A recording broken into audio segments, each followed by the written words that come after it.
नमस्कार। आज की इस चर्चा में हम एक बेहद दिलचस्प और दुर्लभ खगोलीय घटना को डिकोड करने वाले हैं। बात हो रही है शनि के रेवती नक्षत्र में गोचर की। जो लोग इन चीजों को फॉलो करते हैं उन्हें पता है कि ये कोई मामूली बात नहीं है। इससे कोर्स करेक्शन यानी अपनी भटकी हुई राह को वापस पटरी पर लाने का एक बहुत बहुत बड़ा मौका माना जा रहा है। चलिए सीधा विषय पर आते हैं। जरा 5 साल पीछे 2021 की तरफ मुड़कर देखते हैं। उस वक्त हम सबके क्या लक्ष्य थे, हमने आगे के लिए क्या क्या योजनाएं सोची थी, और आज सच सच बताइए, क्या वो फोकस पूरी तरह से बिखर नहीं गया है? हम में से ज्यादातर लोग कभी कभी महसूस करते हैं कि यार, जो दिशा तय की थी वो न जाने कहाँ पीछे छूट गई।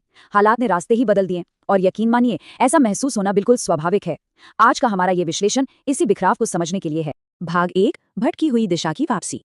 अब सवाल ये है कि ये बड़ा बदलाव आखिर होने कब वाला है, तो नोट कर लीजिए। 17 मई 2026 से लेकर 9 अक्टूबर 2026 तक ये 4.5 महीने का एक ऐसा दुर्लभ समय है जो हर 30 साल में सिर्फ एक बार आता है। सोचिए, 30 साल में एक बार इस छोटी सी लेकिन बेहद अहम अवधि को व्यक्तिगत सुधार और अपनी दिशा वापस पाने का एक अनमोल अवसर बताया गया है।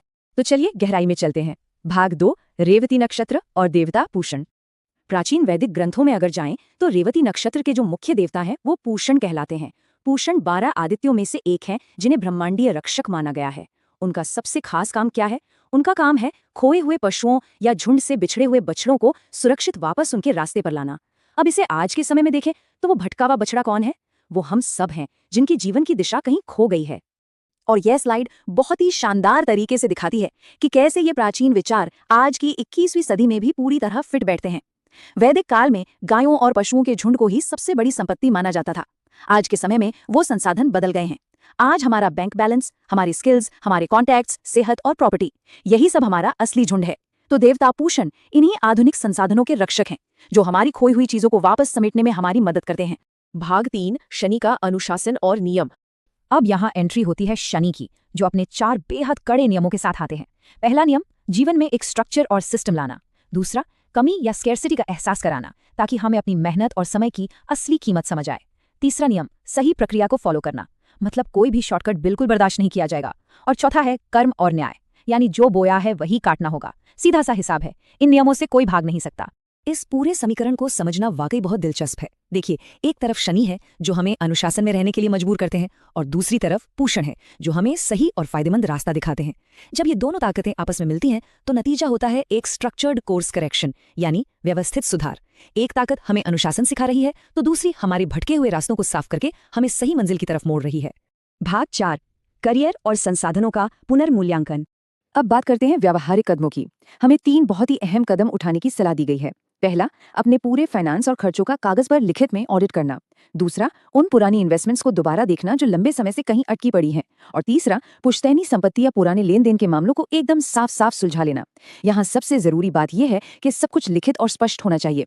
जज्बाती होकर या भावनाओं में बहकर फैसले लेने से बचना ही इस वक्त सबसे बड़ी समझदारी है। जब ये कदम उठा लिए जाते हैं तो कुछ बहुत ही ठोस और स्पष्ट बदलाव देखने को मिल सकते हैं। जैसे अचानक से अपने असली करियर या पैशन की तरफ एक जबरदस्त खिंचाव महसूस होने लगेगा। कोई पुराना क्लाइंट या पार्टनर जो सालों पहले छूट गया था वो वापस लौट सकता है, या फिर कोई भूली बिसरी डील और फंसा हुआ पैसा अचानक वापस आ सकता है। स्रोत सामग्री ये साफ कहती है कि इन अवसरों को भुनाने के लिए एक 6 महीने की स्पष्ट टाइमलाइन बनानी चाहिए। जल्दबाजी तो बिल्कुल नहीं करनी है। भाग 5, रिश्ते, अध्यात्म और सेहत। अब अगर थोड़े सूक्ष्म या आंतरिक बदलावों की बात करें तो इस दौरान मन में जीवन के उद्देश्य को लेकर कुछ बहुत ही गहरे सवाल उठ सकते हैं। जैसे, हम जो कर रहे हैं वो आखिर क्यों कर रहे हैं?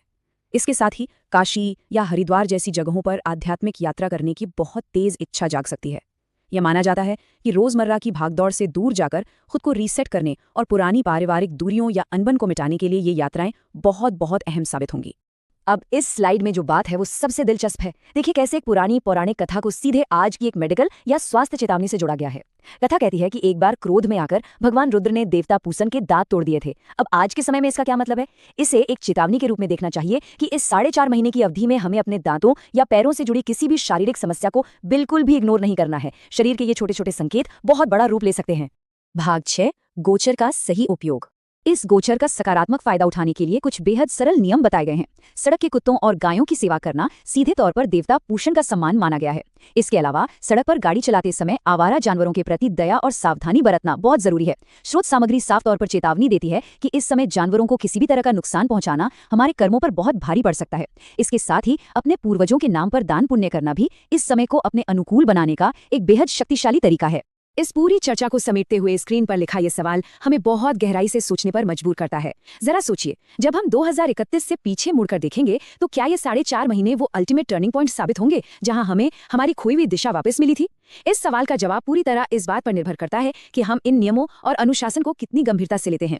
उम्मीद है इस विश्लेषण से इस महत्वपूर्ण खगोलीय घटना को समझने में पूरी स्पष्टता मिली होगी। अपने संसाधनों और अपनी दिशा को लेकर विचार करना शुरू कर दीजिए, क्योंकि समय बहुत